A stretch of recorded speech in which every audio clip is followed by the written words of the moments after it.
Kemuliaan bagi Sang Bapa, Sang Putra, serta Sang Roh Kudus. Kemuliaan bagimu, ya Allah kami, kemuliaan bagimu. Pada saat malam hari ini, ya Allah Tritunggal Maha Kudus, kami semua berkumpul untuk mendengarkan kebenaran firman-Mu. Biarlah kebenaran firman-Mu yang akan mengajar, menyatakan kesalahan, memperbaiki kelakuan, dan mendidik kami di dalam kebenaran. Sehingga kami dapat Kau bentuk dan Kau jadikan umat kepunyaan-Mu yang senantiasa Kau perlengkapi dalam setiap perbuatan yang baik. Engkaulah yang akan menyertai hamba-Mu dalam pemberitaan firman ini, dan Roh-Mu saja yang akan menyertai dari awal sampai pada akhirnya. Biarlah kami, Kau buka hati kami untuk kami dapat memperhatikan kebenaran firman-Mu dengan seksama, dan kami dapat menyimpan kebenaran firman-Mu di dalam hati kami dengan lemah lembut. Terima kasih ya Tuhan, terima kasih ya Allah Tritunggal Maha Kudus. Di dalam nama Tuhan Yesus kami berdoa. Amin. Baik Bapak Ibu, saya akan tampilkan PPT saya dulu. Oke.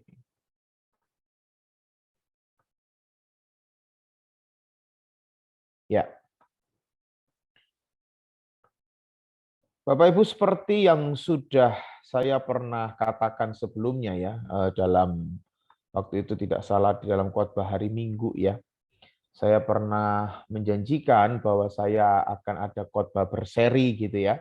Nah, saya coba untuk menyampaikan lanjutan daripada khotbah saya yang pada waktu lalu terkait mengenai gereja Tuhan yang di dalamnya itu harus memiliki segala kebenaran Allah, karena di sekeliling kita ini banyak sekali ajaran-ajaran heterodoks ya. Nah, saat ini topik saya adalah tentang Kristen heterodoksi. Kekristenan ajaran lain daripada kekristenan. Ya, kita akan belajar bersama-sama Bapak Ibu pada malam hari ini. Nah, sebelumnya dalam khotbah saya di hari Minggu, pada waktu itu saya sudah mengajarkan bahwa, dan kita pun juga sudah mendengar ya, bahwa Kristus itu adalah pendiri dan fondasi yang kokoh bagi gereja tunggal yang Ia dirikan. Dan Kristus yang satu ini memiliki gereja Kristus yang satu ini memiliki 3 pilar kebenaran di dalamnya. Yang pertama adalah ortodoksia, ajaran yang benar. Yang kedua ortolatria, ibadah yang benar. Dan yang ketiga adalah ortopraksia, cara hidup yang benar. Jadi yang namanya gereja Kristus, di dalamnya harus memiliki 3 pilar kebenaran ini. Kalau orang ingin mencari bagaimana sih ajaran yang benar, carinya di gereja. Kalau orang ingin mencari bagaimana sih ibadah yang benar kepada Tuhan, carinya dari orang Kristen. Kalau orang ingin tahu bagaimana sih cara hidup yang benar di hadapan Allah, yang layak dan berkenan kepada Allah itu seperti apa? Bagaimana saya tahu di mana saya dapat menemukan cara hidup yang memperkenan Allah? Seharusnya standar idealnya orang mencarinya di gereja. Karena Kristus adalah pendiri dan fondasi daripada gerejanya sendiri. Karena itulah di dalamnya Kristus memiliki 3 pilar ini. Ajaran yang bersumber dari Sang Kristus haruslah ajaran yang benar, ibadahnya juga benar, cara hidupnya pun juga harus benar. Sehingga dapat kita bisa simpulkan Bapak Ibu, semua yang berasal dari Kristus, karena Kristus adalah pendiri dan fondasi gereja, dan kita adalah gerejanya, maka kesimpulannya semua yang berasal dari Kristus dan semua yang ada di dalam Kristus haruslah benar. Gereja haruslah menjadi gudang atau tempat penyimpanan segala kebenaran Allah yang dibagikan keluar. Gereja haruslah menjadi gudang segala kebenaran Allah yang di mana orang akan mencari bagaimana ajaran ibadah dan cara hidup yang benar itu.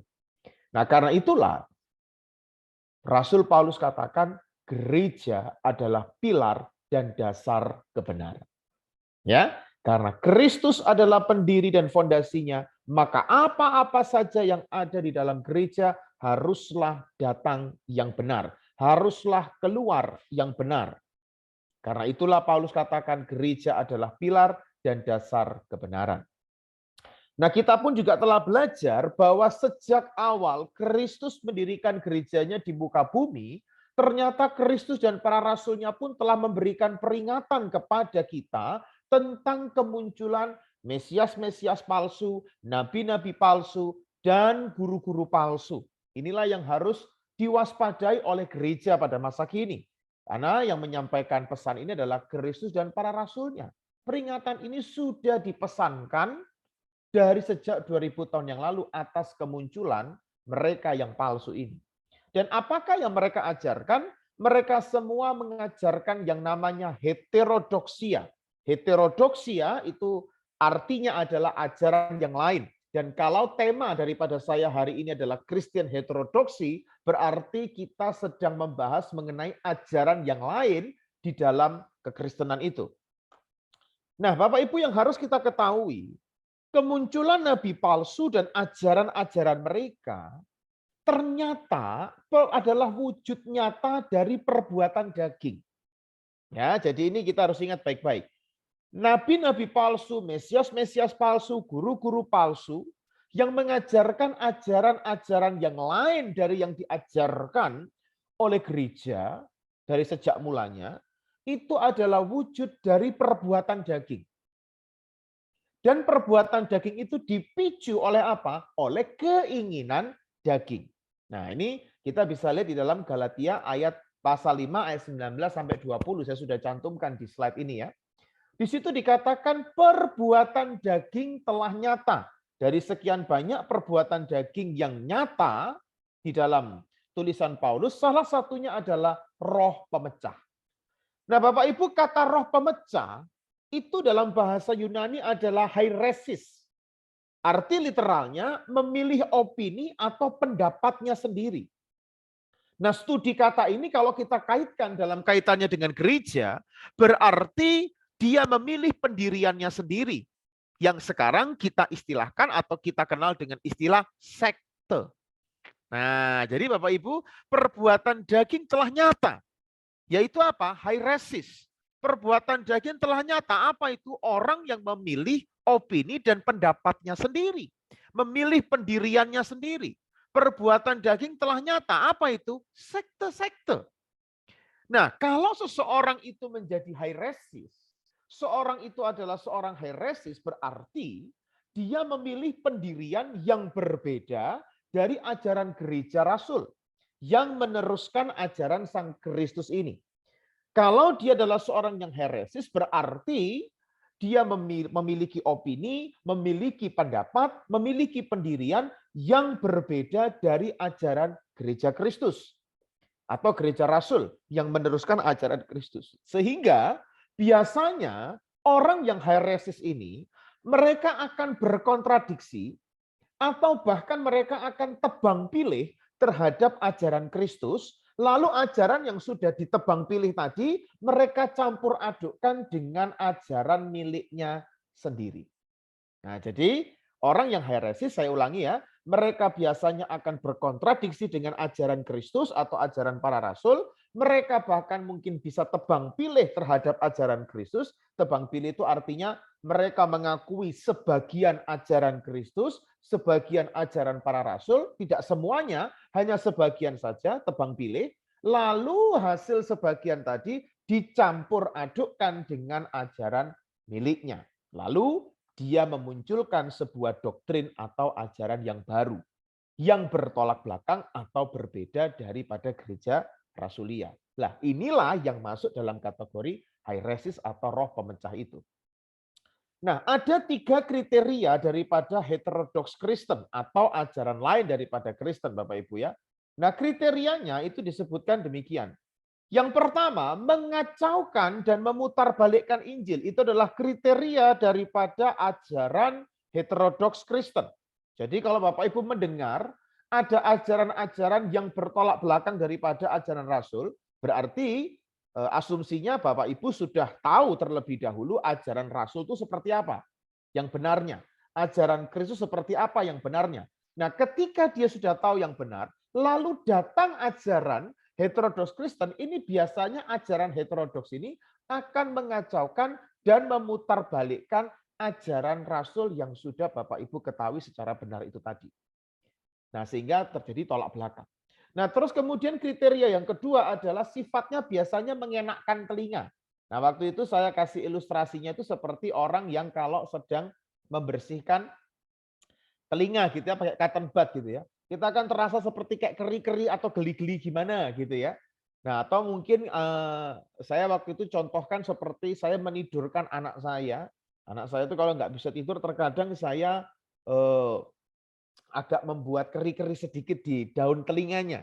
Nah, itu biasanya lama-kelamaan dia keenakan lalu dia tertidur. Nah, ajaran heterodoks itu seperti itu yang dimaksud dengan mengenakkan telinga. Dia membuat kita itu terbuai, terpesona dengan ajaran-ajaran yang asing sehingga perlahan demi perlahan kita ditarik jauh daripada kebenaran Injil yang diajarkan oleh gereja dari sejak pada mulanya. Nah, kemudian kriteria yang kedua itu adalah spiritisme, ngeroh yang tidak terkontrol. Spiritisme, berkanjang pada penglihatan, beribadah kepada para malaikat-malaikat seolah-olah malaikat ini melampaui daripada Tuhan dan sebagainya. Nah, jadi ini spiritisme.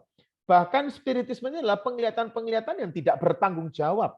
Kalau di masa para rasul, mereka adalah orang yang memiliki tujuh tangga pendakian hingga menuju sorga yang dilakukan oleh orang-orang Yahudi pada saat itu. Dan mereka meyakini setiap langit itu ada malaikat penjaganya. Dan mereka akan mendaki ketujuh tingkatan langit hingga di tingkat ketujuh mereka beribadah bersama dengan para malaikat. Dan itu yang ada di era para rasul yang disebut sebagai agama Yahudi Merkabah. Nah, spiritisme semacam ini pun juga hadir di tengah-tengah orang Kristen, ya, di tengah-tengah orang Kristen, sehingga salah satu ciri daripada heterodoks Kristen itu adalah ngeroh yang tak terkontrol, ngeroh yang berkelebihan, dan mereka bukan hanya sekedar ngeroh, tetapi mereka juga bertarak secara radikal. Ya, nanti kita akan lihat bertarak secara radikal itu seperti apa. Nah, itu adalah 3 kriteria daripada heterodoks Kristen. Nah, kalau ini adalah kriterianya, maka pertanyaannya sekarang adalah, seperti apa contoh-contoh heterodoks Kristen?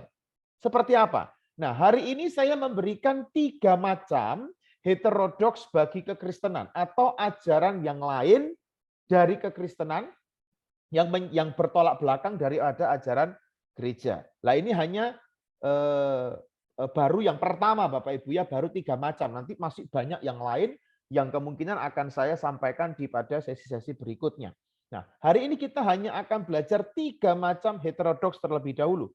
Yang pertama adalah kaum Farisi, yang kedua adalah kaum Nasrani, dan yang ketiga adalah kaum Ebionit. Kita akan secara cepat saja. Yang pertama, kaum Farisi. Kaum Farisi yang kita ketahui daripada Alkitab kita, mungkin sebagian kita tidak terlalu concern kepada kaum Farisi ya. Kita hanya tahu bahwa mungkin sebagian kita hanya tahu mungkin kaum Farisi adalah kaum yang dikutuk oleh Yesus yang seringkali bisa mengajar namun tidak melakukan. Seringkali biasanya kita memahami Farisi sebagian ya, saya nggak tahu dengan yang lain ya, sebagian memahaminya seperti itu. Tapi kali ini saya ingin memberitahu Bapak Ibu bahwa kaum Farisi itu ternyata memiliki pemahaman yang sama dengan ahli Taurat. Mereka juga dikenal sebagai pengajar Taurat. Mereka adalah hakim dan pembela di pengadilan Yahudi. Nah, kalau kita mendengar kata Farisi Bapak Ibu ya, kita ingat seorang yang bernama Paulus ya. Betul ya Bapak Ibu ya. Nah, seorang yang bernama Paulus, dia juga adalah pengajar Taurat, dididik oleh Rabi Gamaliel. Dia sangat expert di dalam kitab Taurat. Bahkan ketika Stefanus hendak dibunuh saja, orang Yahudi itu memerlukan persetujuan daripada Paulus ini. Nah, itu menunjukkan bahwa posisi Paulus sebagai kaum Farisi itu adalah sebagai hakim dan pembela di pengadilan Yahudi. Kalau menurut mereka, orang ini pantas dirajam hukum mati. Kalau menurut mereka, orang-orang Kristen itu pantas untuk dibunuh dan dibinasakan, maka ketentuan daripada orang Farisi itu harus dilaksanakan. Kenapa? Karena mereka orang yang sangat pakar dalam Taurat, mereka pengajar Taurat, mereka hakim di dalam sidang pengadilan Yahudi. Nah, tetapi ada hal yang khas dari kaum Farisi ini, yaitu apa Bapak Ibu? Rupa-rupa peraturannya. Nah, coba kita buka sama-sama ya. Di dalam Kolose pasal yang kedua, mari kita buka sama-sama Kolose pasal 2, ayat yang ke-16 sampai ke-20. Dari sini kita bisa memiliki gambaran tentang orang Farisi. Ya, ayat 16 dan 20. Karena itu janganlah kamu biarkan orang menghukum kamu mengenai makanan dan minuman atau mengenai hari raya, bulan baru ataupun hari Sabat. Jadi rupa-rupa aturan yang mereka terapkan rupanya mereka concern mengenai hukum makanan dan minuman najis, tidak najis, haram, tidak haram. Kemudian mana makanan yang harus layak untuk kita makan, mana makanan yang atau minuman yang tidak harus kita makan. Gitu ya. Dan terus kemudian hari-hari raya mereka. Hari raya Yahudi itu banyak sekali. Ada hari raya pendamaian lah, hari tahun Yobel dan sebagainya. Banyak sekali hari raya mereka. Bulan baru ataupun hari Sabat yang mereka peringati setiap hari Sabtu. Nah, itulah yang menjadi fokus daripada orang Farisi. Dan kita lompat kepada ayat 20, di situ dikatakan, apabila kamu telah mati bersama dengan Kristus dan bebas dari roh-roh dunia, mengapakah kamu menaklukkan dirimu pada rupa-rupa peraturan? Berarti yang saya ingin garis bawahi di sini adalah menaklukkan diri pada rupa-rupa peraturan. Orang-orang Farisi adalah orang yang sukanya atau adalah orang yang menaklukkan diri pada rupa-rupa peraturan. Dan tentu saja rupa-rupa peraturan itu terkait dengan makanan, minuman, hari raya, bulan baru, hari Sabat, dan seterusnya. Nah, rupa-rupa peraturan mereka itu seperti apa sih? Itu yang kepengen kita tahu Bapak Ibu ya. Nah, yang pertama, hidup asketik Yahudi. Nah, apa hidup asketik itu adalah hidup bertarak. Ya, hidup bertarak secara radikal. Kita masih di dalam Kolose pasal 2 ayat 21 sampai 22. Inilah cara hidup asketik atau bertaraknya orang Yahudi. Jangan jamah ini, jangan kecap itu, jangan sentuh ini. Nah, jadi banyak kata jangan, jangan, jangan. Gitu ya. Jangan jamah ini, jangan kecap itu, jangan makan ini, jangan minum itu, jangan sentuh ini. Nanti kalau kamu menyentuh orang meninggal, misalkan kamu menjadi najis. Kalau kamu menyentuh barang yang disentuh oleh orang kusta, kamu akan menjadi najis. Jangan jamah itu, jangan kecap ini, jangan sentuh itu. Ayat 22. Semuanya itu hanya mengenai barang yang binasa oleh pemakaian dan hanya menurut perintah-perintah dan ajaran-ajaran manusia. Itu kehidupan bertaraknya orang Farisi. Kita mengingat waktu Yesus pernah akan makan dengan para muridnya tanpa mencuci tangan, mereka mengatakan apa? Kenapa muridmu itu makan tanpa mencuci tangan? Ya, kalau kita sekarang pasti cuci tangan Bapak Ibu, apalagi di masa corona kemarin, cuci tangan pakai masker gitu ya. Orang Farisi mungkin kalah daripada kita kalau sekarang ya. Nah, tapi mereka pada waktu itu cuci tangan sebelum makan. Itu adalah tradisi Yahudi mereka, menaklukkan diri pada rupa-rupa peraturan. Dan bahkan bukan hanya itu, mereka juga mentaati rupa-rupa aturan mengenai pembasuhan-pembasuhan yang lain, membasuh pinggan lah, membasuh panci, membasuh gelas yang akan mereka pakai, dan mereka anggap itu adalah sebuah kesakralan. Jadi rupa-rupa peraturan, menaklukkan diri pada rupa-rupa peraturan, yang pertama adalah menjalankan kebertarakan hidup yang radikal. Jangan jamah ini, jangan kecap itu, jangan sentuh ini. Padahal itu hanyalah sekedar perintah-perintah dan ajaran-ajaran manusia. Nah, itu yang pertama. Yang kedua, mereka tidak melalaikan jam-jam berdoa demi menghadapi cobaan atau keinginan birahi. Coba kita lihat di dalam Lukas pasal yang ke-18. Lukas pasal 18 di ayat yang ke-11. Coba kita lihat ya. Orang Farisi itu berdiri dan berdoa dalam hatinya begini, "Ya Allah, aku mengucap syukur kepadamu karena aku tidak sama dengan semua orang lain, bukan perampok, bukan orang lalim, bukan pezina, dan bukan juga seperti pemungut cukai ini."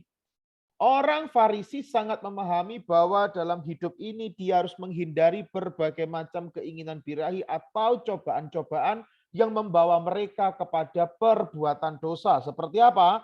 Seperti perampok, lalim, pecina, menjadi pemungut cukai. Mereka sangat menghindarkan diri dari pola hidup semacam itu.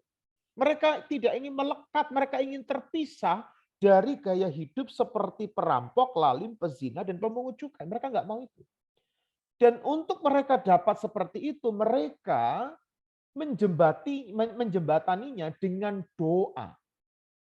Ada jam-jam khusus di dalam orang Farisi di mana mereka itu akan menepati jam-jam itu untuk menghadapi atau menghindarkan diri mereka dari keinginan birahi atau cobaan ini. Nah, yang berikutnya dalam berdoa mereka sering membatasi tidur atau mereka bahkan tidak pernah tidur atau tanpa tidur. Biasanya tempat berbaringnya atau kasurnya Bapak Ibu itu hanya selebar badan. Ya kan kalau kita kan sekarang gede-gede ya bisa gulung kuming di dalam kasur itu ya Bapak Ibu ya. Nah, kalau dulu itu hanyalah tempat berbaring yang selebar badan. Dan hanya dipasang pada malam hari. Berarti kesimpulannya pagi, siang, sore mereka nggak tidur, mereka hanya tertidur di malam hari.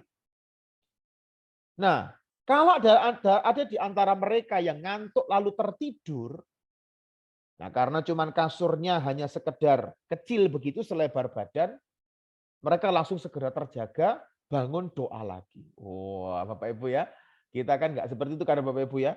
Kalau kita terjaga tidur, ya tidur lagi, terjaga tidur, tidur lagi, baru terjaga tidur lagi. Kita kan selalu begitu. Ya kan kalau orang Farisi nggak kayak gitu. Tidur selebar badan, kasurnya, begitu mungkin mau gelondong, mungkin saya nggak ngerti ya, mau gelondong atau mungkin sudah gelondong, bangun doa lagi. Kalau kita gelondong dari kasur, balik terus ke kasur, ngeleker lagi kalau kita Bapak Ibu ya. Nah, jadi ini sudah bangun, lalu berdoa lagi. Itulah Farisi. Nah, lalu yang berikutnya juga mereka kadang menaruh batu kerikil di bawah alas kain tempat mereka berbaring. Bayangkan itu.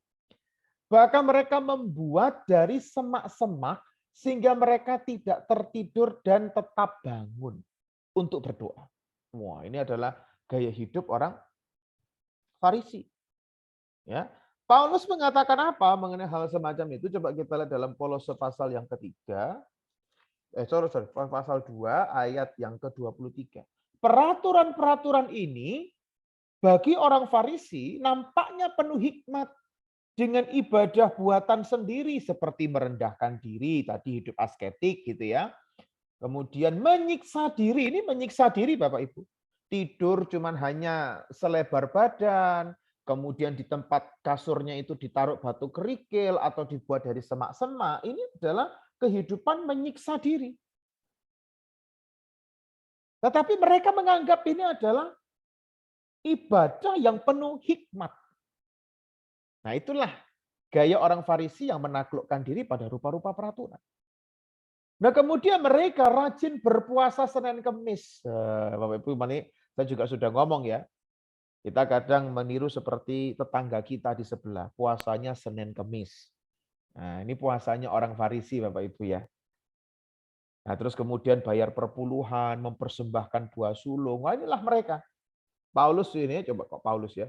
Yesus nih mengajarkan di dalam Lukas pasal yang ke-18. Coba kita lihat Lukas pasal yang ke-18. Lukas pasal ke-18 ayat yang ke-12. Ini pengakuan orang Farisi sendiri. Aku berpuasa 2 kali seminggu, itu Senin Kemis tadi. Aku memberikan 1/10 dari segala penghasilanku. Wah, ini ya gaya peraturan yang selalu diikuti oleh orang Farisi. Dan mereka juga suka memakai jubah serupa dengan ahli Taurat. Coba kita lihat Matius 23 ayat yang kelima. Matius 23 ayat yang kelima. Semua pekerjaan yang mereka lakukan, motifnya apa? Hanya dimaksud supaya dilihat orang. Mereka memakai tali sembayang yang lebar dan jubah yang panjang. Ada ya Bapak Ibu ya orang yang bangga pakai kayak begini. Seneng kalau pakai pakaian jubah panjang. Kemudian disanjung-sanjung sebagai pendeta senior. Bukan berarti memakai jubah yang panjang tidak boleh. Banyak juga sih orang Farisi yang baik seperti Nikodemus, betul kan? Nggak ada masalah. Tetapi yang menjadi problem adalah mereka memakai tali sembayang lebar dan jubah yang panjang, tujuannya cuma satu, supaya dilihat orang. Yang menjadi problem kan di situ, bukan terletak pada bajunya. Tetapi mereka memakainya dengan satu maksud, supaya dilihat orang. Inilah orang Farisi. Nah kemudian berikutnya, hal yang khas dari kaum Farisi bukan hanya masalah rupa-rupa aturannya, tapi ajaran-ajarannya. Nah, berapa banyak di antara kita yang tahu ajaran-ajaran Farisi seperti apa? Yuk kita akan belajar sama-sama. Yang pertama, mereka mengakui tentang kebangkitan orang mati, percaya kepada malaikat dan roh-roh. Dalam hal itu, Kristen tidak bertolak belakang dengan orang Farisi. Kita pun juga mengakui kebangkitan orang mati. Misalkan, di dalam pengakuan iman rasuli yang seringkali didengungkan di beberapa gereja atau pengakuan iman Nikea Konstantinopel.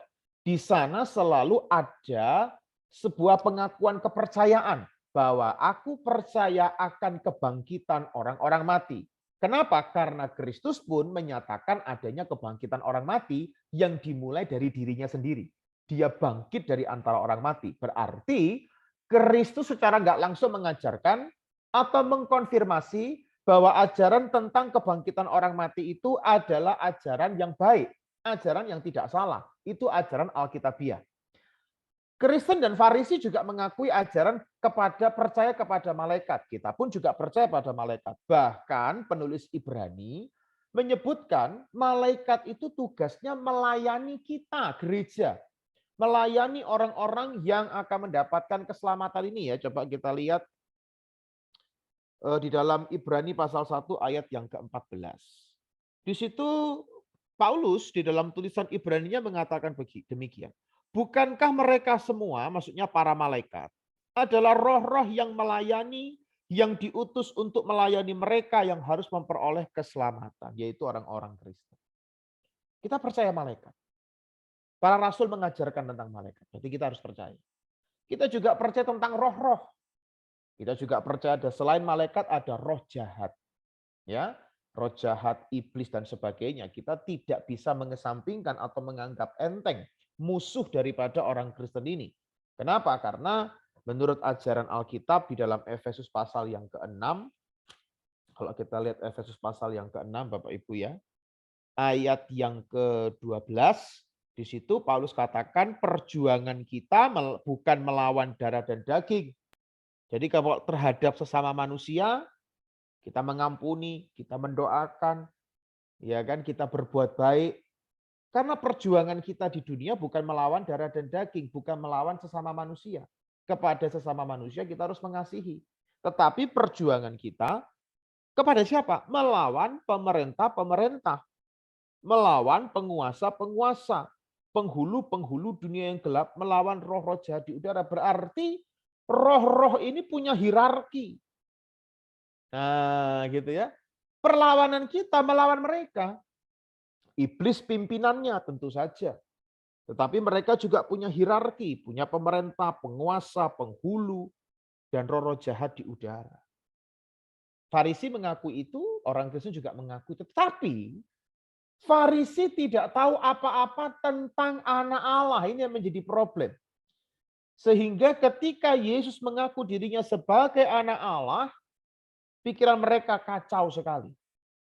Bahkan Paulus yang mantan Farisi ketika memberi kesaksian mengenai iman Kristen yang percaya kepada Sang Anak Allah pun itu ditentang. Nah, jadi yang pertama, Farisi mengakui kebangkitan orang mati, percaya pada malaikat, percaya pada roh-roh, tapi mereka tidak mengajarkan apapun tentang Anak Allah yang menjadi manusia. Yang kedua, orang Farisi memperbolehkan bercerai dengan alasan apapun. Inilah orang Farisi. Dan kemudian yang ketiga, percaya penghakiman akhir dan penetapan takdir. Apa artinya? Mereka percaya bahwa manusia berbuat segala sesuatu itu bukan dari kehendaknya sendiri. Apapun yang manusia perbuat, termasuk itu benar ataupun dosa, itu tidak muncul dari keputusan kehendaknya. Dia melakukan baik ataupun tidak baik, benar ataupun berdosa, manusia melakukannya karena sudah ditakdirkan Tuhan untuk melakukannya. Itulah ajaran daripada Farisi. Nah, sekarang dari Farisi kita lompat lagi kepada Nasrani. Saya berikan dulu ajaran-ajarannya, lalu kita akan coba pelajari satu persatu. Nah, kaum Nasrani. Nasrani ini adalah bagian yang melekat dari Yahudi Kristen pada awalnya sesudah kehancuran Yerusalem di tahun 70 Masehi. Mereka menyebar di beberapa gereja Syria dari abad pertama hingga abad keempat Masehi dengan nama Nazarin atau Nasrani. Nah, Bapak Ibu, jadi sekarang jangan mau lagi ya disebut Nasrani, Bapak Ibu ya.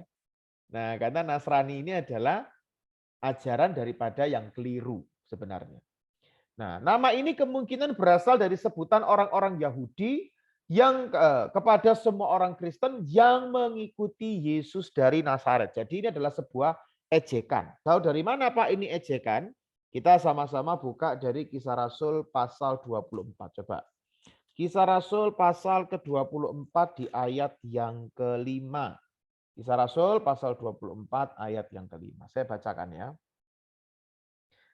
Telah nyata kepada kami bahwa orang ini adalah penyakit sampar, seorang yang menimbulkan kekacauan di antara semua orang Yahudi. Ini yang dimaksud Paulus waktu itu ya. Di seluruh dunia yang beradab. Dan bahwa ia, Paulus, adalah seorang tokoh dari sekte orang Nasrani. Jadi Nasrani di sini yang dimaksud adalah Yesus. Yesus dari Nazaret. Paulus dianggap adalah salah satu tokoh dari sekte yang didirikan Yesus, yaitu Nasrani. Nah, jadi ini adalah sebutan orang Yahudi yang sifatnya mengejek kepada orang Kristen. Nah, tetapi kemudian dipakai, Nasrani dipakai menjadi nama atau label bagi aliran mereka untuk menyebarkan diri ke gereja Syria dari abad pertama hingga abad keempat. Nah, Nasrani ini adalah heresis, Bapak Ibu. Nasrani ini adalah sekte bagi kekristenan. Jadi Kristen tidak mengakui istilah atau sebutan Nasrani. Jadi saya ulangi ya, Bapak Ibu jangan lagi mau disebut sebagai apa? Nasrani. Ya, Nasrani yang benar-benar percaya Yesus memang ada, tetapi Nasrani ini sudah menjadi nama ejekan. Dan dari nama ejekan, lama-lama menjadi nama sekte yang diakui sebagai label mereka. Nah, mereka ini adalah heresis sekte.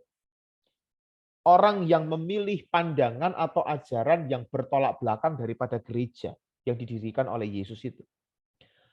Mereka punya pendirian dan ajaran yang tebang pilih orang Nasrani ini antara Yudaisme, agama Yahudi, dan Kristen. Sehingga mereka ini benar-benar berkontradiksi dengan ajaran gereja rasuli. Nah, apa yang khas dari kaum Nasrani? Yang khas adalah ajaran dan kepercayaan mereka. Nah, kita coba ya sambil mengkoreksi diri kita. Apakah jangan-jangan nih kita ini secara nggak sadar kita menganut pandangan Nasrani. Oh ini ya, hati-hati ya. Kita mengkoreksi nih. Jadi kayak gini ini bagus sekali untuk kita bisa mengawasi dan memperhatikan diri kita. Kita ini ajarannya sudah benar atau tidak. Jangan-jangan ajaran Nasrani ini secara nggak sadar kita anut. Nah, yang khas dari kaum Nasrani adalah ajaran dan kepercayaan. Seperti apa? Yang pertama, mereka mencampur baurkan ketaatan kepada hukum-hukum ritual Musa dan kepercayaan kepada keilahian dan kemesiasan Yesus. Jadi artinya orang Nasrani adalah orang yang percaya Yesus sebagai yang ilahi dan percaya Yesus adalah Mesias.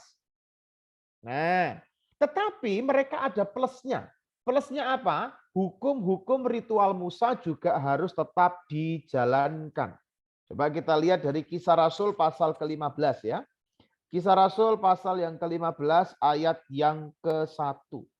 beberapa orang datang dari Yudea ke Antiokhia dan mengajarkan kepada saudara-saudara di situ. Jikalau kamu tidak disunat menurut adat istiadat yang diwariskan oleh Musa. Ini berbicara mengenai apa? Hukum-hukum ritual. Sunat itu masuk kategori hukum ritual. Kalau kamu tidak mentaati hukum ritual Musa, atau tidak mentaati adat istiadat yang diwariskan Musa, yaitu sunat, kata mereka apa? Kamu tidak dapat diselamatkan. Percaya Yesusnya sih iya, gitu ya. Percaya Yesusnya sih iya, tapi mereka juga mengakui hukum-hukum ritual Musa. Nah, mereka ini asalnya juga berangkat dari orang-orang Farisi yang sudah menjadi Kristen loh. Kaum Nasrani ini. Atau bahkan orang Yahudi yang sudah Kristen, tetapi di kepala mereka masih tebang pilih. Ajaran ritual Musa tetap dilakukan, tapi tetap percaya Yesus sebagai yang ilahi dan Mesias. Jadi dicampur jadi satu. Kebanyakan dari mereka berasal dari kaum Farisi dan juga orang-orang Yahudi Kristen pada masa itu. Mereka percaya dan menggunakan Injil Matius dalam bahasa Ibrani.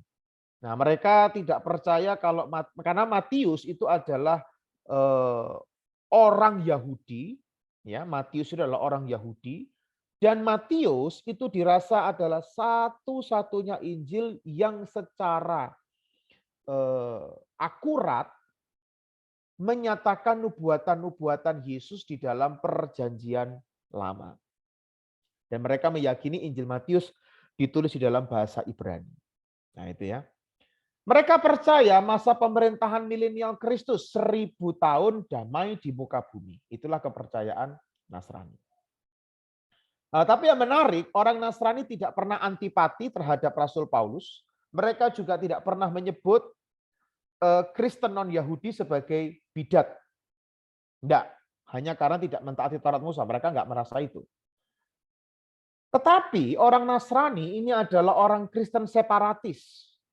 Mereka berhenti pada posisi pada kekristenan Yahudi yang sempit, lalu mereka menjadi sekte di dalam tubuh kekristenan. Nah, jadi sudah ada gereja, di dalam gereja mereka mendirikan kelompok atau pendirian sendiri.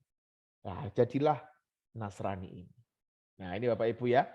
Coba kita lihat dalam Galatia pasal 5. Coba kita lihat Galatia pasal ke-5. Galatia pasal 5 ayat yang ke-19 sampai yang ke-20 tadi ya. Perbuatan daging telah nyata. Itu ayat 19-nya. Ayat 20-nya apa? Yang menjadi poin saya, roh pemecah atau sekte-sekte. Jadi dalam gereja, itu mereka jadi separatis, punya geng sendiri. Nah, kata Paulus, orang yang di dalam gereja, tapi kalau mendirikan geng sendiri, yang ajarannya berbeda daripada ajaran Kristus, yang ajarannya berbeda daripada ajaran para rasul, yang diterus lanjutkan kepada para bapak gereja, mereka ini kalau punya ajaran yang berbeda, mereka ini sebenarnya sedang melakukan perbuatan daging. Mengikuti keinginan daging. Kenapa? Karena mereka mendirikan sekte di dalam tubuh kekristenan, dalam tubuh gereja. Nah, jadi Pak Ibu, mohon maaf nih ya, kalau kita sebagai gereja di dalamnya ada geng, terus sukanya ngelawan-ngelawan pemimpin, wah itu hati-hati. Ya itu sukanya jadi Kristen separatis nanti gitu ya. Nah, sehingga seorang tokoh gereja yang bernama Yerome itu berkata tentang orang Nasrani. Mereka ingin menjadi orang Yahudi dan Kristen, tapi mereka bukanlah satu atau yang lain.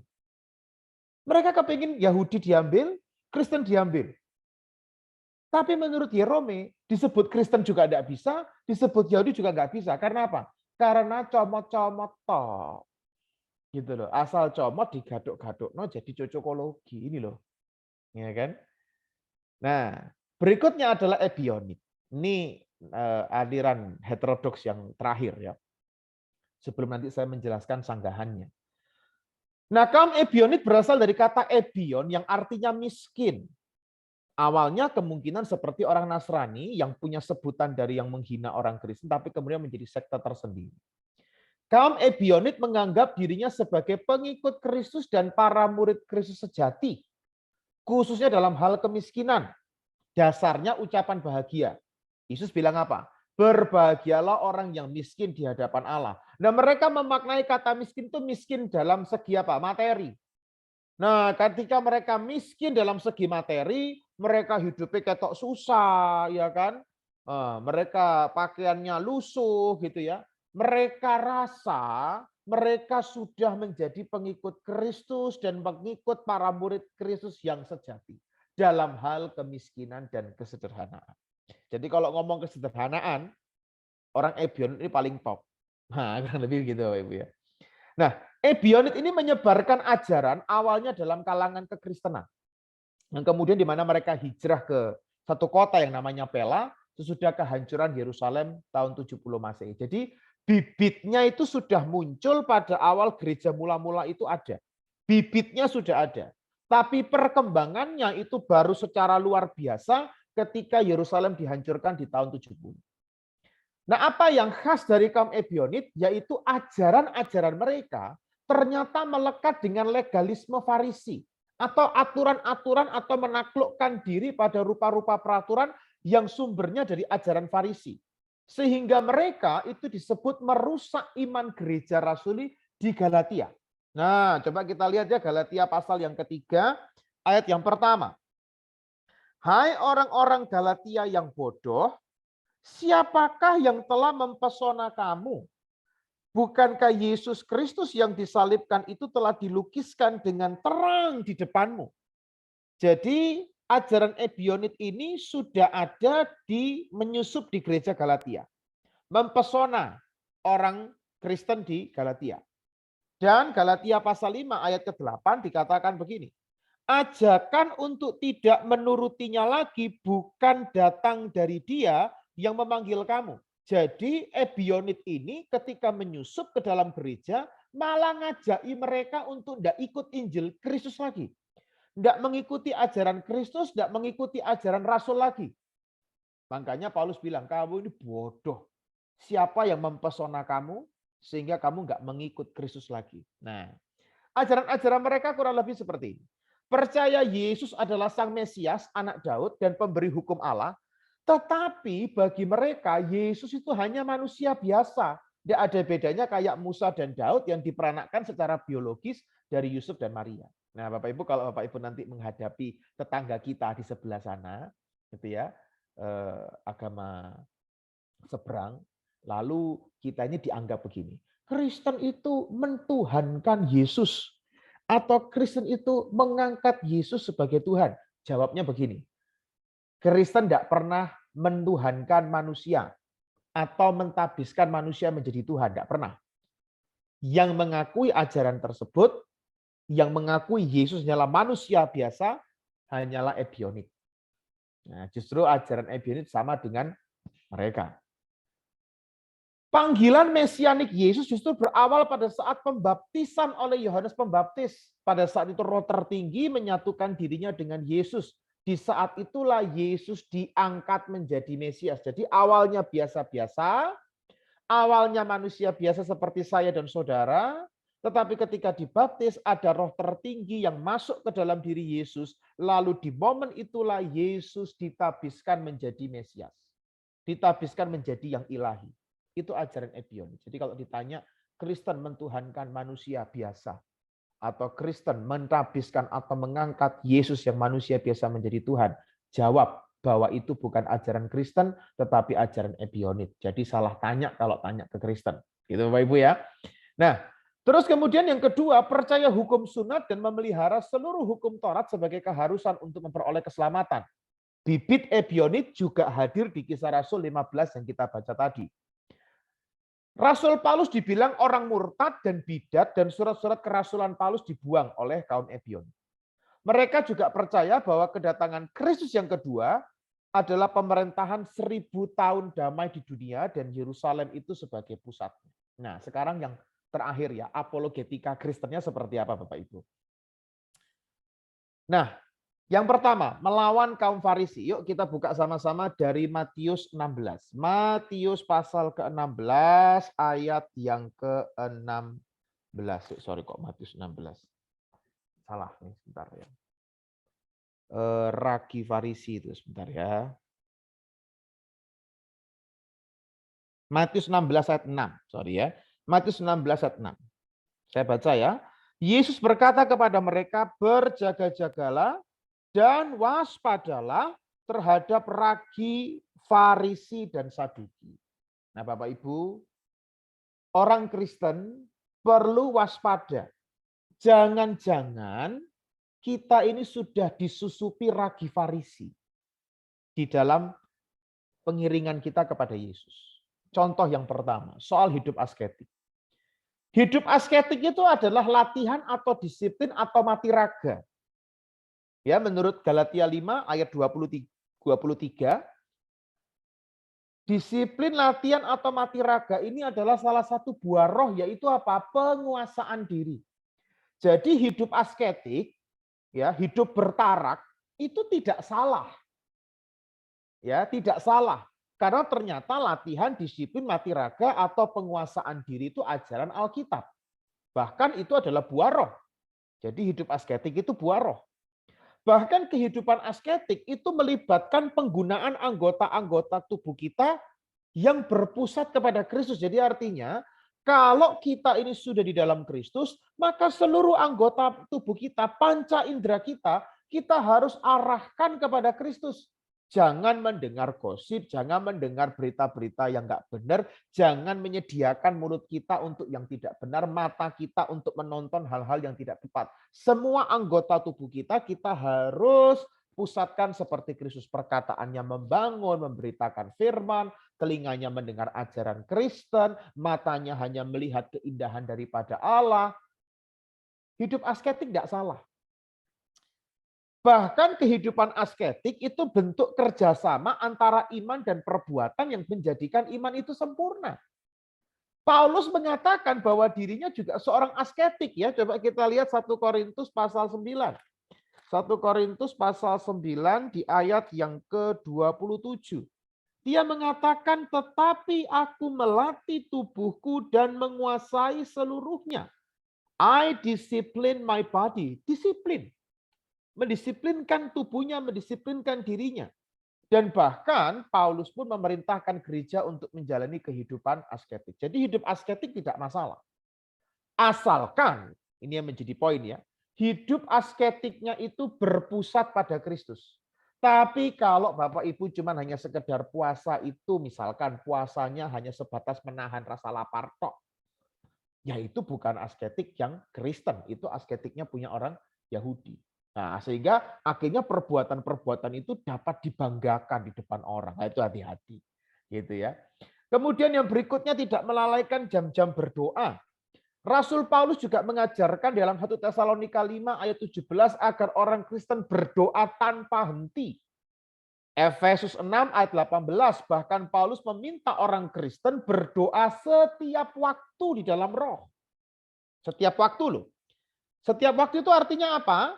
Gereja mula-mula, Bapak Ibu, kalau Bapak Ibu belajar sejarah gereja, maka di situ akan didapati bahwa ternyata gereja mula-mula itu memiliki jam-jam sembahyang. Ada yang memiliki jam sembahyang mengikuti Nabi Daniel, ada yang jam sembahyangnya mengikuti doa Nabi Daud. Gitu ya. Jam sembahyang 3 waktu dan berkembang kemudian menjadi 7 waktu. Nah, jadi ketika Paulus mengatakan berdoa setiap waktu, itu artinya berdoa di dalam waktu-waktu yang ada. Nah, seperti yang saya sebutkan ya, jam 6 pagi itu waktu Yesus bangkit. Kemudian jam 9 pagi itu waktu Yesus diadili. Jam 12 siang itu ketika Yesus itu meregang di kayu salib. Jam 3 sore itu waktu Yesus tetap ada di kayu salib. Kemudian jam 6 sore mereka menurunkan tubuh Kristus dari kayu salib. Kemudian masuk jam 9 malam mereka memperingati Yesus dalam kubur. Jam 12 malam adalah keberjaga-jagaan menanti kebangkitan Yesus. Nah, 3 sampai 7 waktu ini jam-jam sembahyangnya orang Kristen pada mula-mula. Mereka di jam-jam seperti itu mereka berdoa. Enggak salah dengan concern kepada jam-jam doa. Nah, berapa banyak di antara kita Bapak Ibu yang memiliki waktu-waktu berdoa? Ya Pak, saya juga punya jam doa sebelum berangkat keluar rumah, jam doa sebelum makan, sebelum tidur, ngono ya Bapak Ibu ya. Nah, jangan seperti itu. Orang Kristen pada awal punya 3 waktu, punya sembahyang 7 waktu, berdoa setiap waktu. Enggak salah sih berdoa setiap waktu, tetapi doanya harus berpusat pada Kristus. Orang Farisi senang kepada jam-jam doanya. Mereka merasa rohani kalau sudah bisa mengikuti jam sembahyangnya secara tepat waktu. Tetapi tidak ada pemaknaan apapun di dalamnya. Tidak ada memaknai Kristus yang bangkit mati mati dan bangkit daripada antara orang mati. Tidak ada pemaknaan itu dalam jam sembahyang mereka. Pokoknya sembahyang. Mereka senang kalau sembahyang, apalagi kalau pas sembahyang, jam pas doa, ada yang memuji. Mereka lebih senang lagi. Nah, hati-hati. Hati-hati dengan ragi Farisi. Yang kedua, berpuasa. Berpuasanya orang Kristen adalah berpuasa Rabu dan Jumat dalam seminggu. Memperingati Yesus dikhianati dan disalibkan. Itu ada dalam kitab Didache 8 ayat 1, Matius 4 ayat 2, Kisah Rasul 13 ayat 2, dan 2 Korintus 11 ayat 27. Bahkan mereka memperbolehkan bercerai dengan alasan apapun. Kristen melarang itu. Dasar perceraian menurut Kristus adalah ketegaran hati. Dan menurut Yesus perceraian adalah bentuk perlawanan terhadap Allah. Dasar pernikahan Kristen adalah kesatuan antara Kristus dan jemaat. Sebagaimana Kristus dan jemaat itu bersatu dalam relasi kasih, demikian Kristen juga bersatu dengan suami dan istrinya.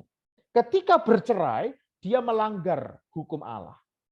Nah, Yesus hanya memperbolehkan perceraian kecuali karena zina. Tetapi jangan salah tangkap. Perceraian itu pelanggaran terhadap hukum Allah dan perzinahan juga melanggar hukum Taurat. Jadi dengan kata lain tidak boleh bercerai. Nah, kalau ada di antara kita yang apa-apa cerai, apa-apa maunya cerai, hati-hati.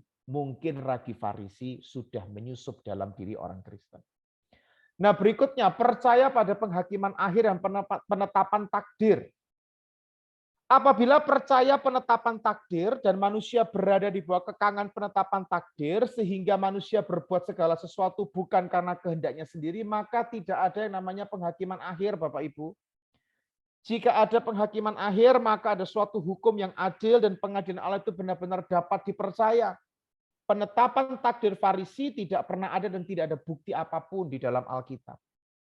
Ada orang yang beranggapan yang saya lakukan baik dosa ataupun tidak dosa itu telah direncanakan Allah sejak kekal. Itu bukan ajaran Kristen, itu adalah ajaran Farisi.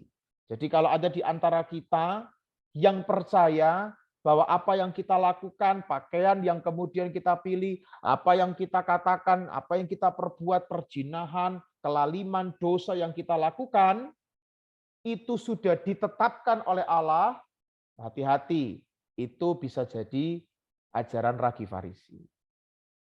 Nabi Yesaya mengatakan sesuatu tentang kehendak bebas dalam Yesaya 1 ayat 19.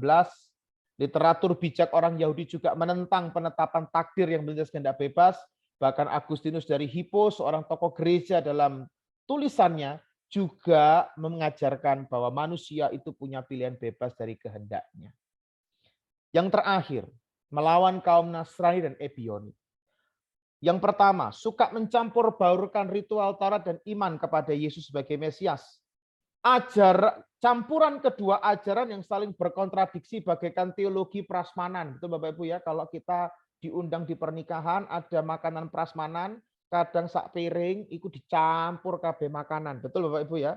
Itulah prasmanan. Teologi juga begitu. Kalau kita suka mencampur-campurkan ajaran teologi yang saling bertolak belakang, maka kita sedang berteologi prasmanan. Dan kata Paulus, orang yang menganut teologi prasmanan itu tidak kenal kebenaran Allah dan berusaha mendirikan kebenaran sendiri. Rasul Paulus menyebut orang yang demikian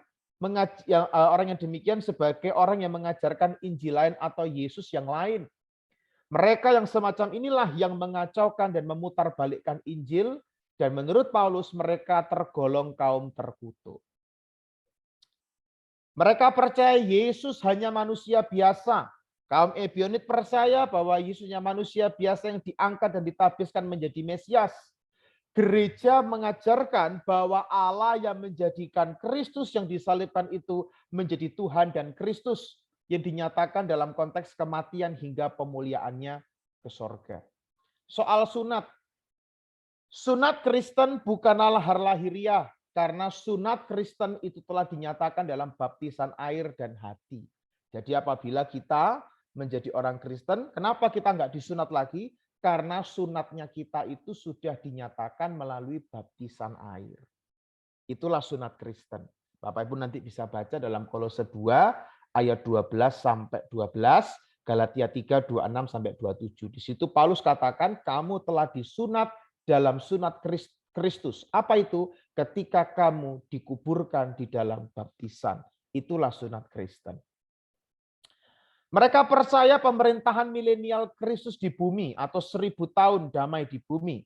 Nasrani dan Ebionit sebagai sekte-sekte yang dibidatkan oleh gereja percaya akan masa pemerintahan milenial di muka bumi ini.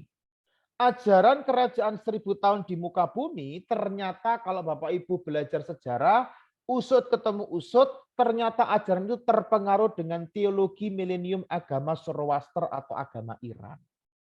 Nah, ya. Gereja mengajarkan kerajaan 1000 tahun itu dimulai dari mana? Dimulai dari sejak kedatangan Yesus pertama sampai nanti tiba saatnya Yesus datang yang kedua kali. 1000 itu artinya apa? 1000 itu adalah 10 pangkat 3. Nah, artinya itu tahun-tahun kegenapan Allah. Mulai dari datang ke dunia menggenapi nubuatan perjanjian lama. Terus berlangsung hingga hari ini banyak nubuat-nubuat di dalam Alkitab yang digenapi setahap demi setahap hingga nanti datangnya Yesus yang kedua kali. Nah, itu arti maksud kerajaan 1000 tahun. Itu yang dimulai dari kedatangan Yesus pertama dan itu berlangsung sampai kedatangan Yesus yang kedua. Itulah yang disebut tahun-tahun kegenapan kerajaan Allah di muka bumi. Nah, tapi kalau Ebionit dan Nasrani tidak. Tahun-tahun ini nggak ada apa-apanya. Nah, nanti baru ada suatu masa di mana Yesus akan datang ke bumi yang betul-betul secara literal pemerintahannya berjumlah 1000 tahun di muka bumi. Nah, itu kebanyakan ajaran yang berawal dari Nasrani dan Ebionit. Nah, itulah Bapak Ibu ajaran Kristen-Kristen yang menyimpang daripada ajaran gereja. Semoga apa yang saya sampaikan, ajaran kebenaran firman Tuhan yang saya sampaikan boleh menjadi perenungan kita, boleh menjadi pikiran kita, merenungkan jangan-jangan ragi Farisi, ragi Nasrani, ragi Ebionit sudah menyusup dalam teologi kita. Kalau kita sadar ada ajaran dari ketiga ajaran tadi itu menyusup, cepat-cepat tobat dan kembali kepada ajaran yang benar. Baik, kita berdoa bersama-sama, kemudian saya serahkan kembali kepada Bu Maria nanti. Mari kita berdoa. Kemuliaan bagi Sang Bapa, Sang Putra, serta Sang Roh Kudus. Kemuliaan bagimu ya Allah kami, kemuliaan bagimu. Terima kasih untuk kebenaran firman dan ajaran-Mu ya Tuhan pada malam hari ini. Biarlah apa yang kami pelajari boleh kami ingat, boleh kami renungkan, dan boleh kami simpan dalam hati kami. Biarlah hati kami senantiasa tertuju pada kebenaran. Terima kasih ya Allah Tritunggal Maha Kudus. Di dalam nama Tuhan Yesus kami berdoa. Amin.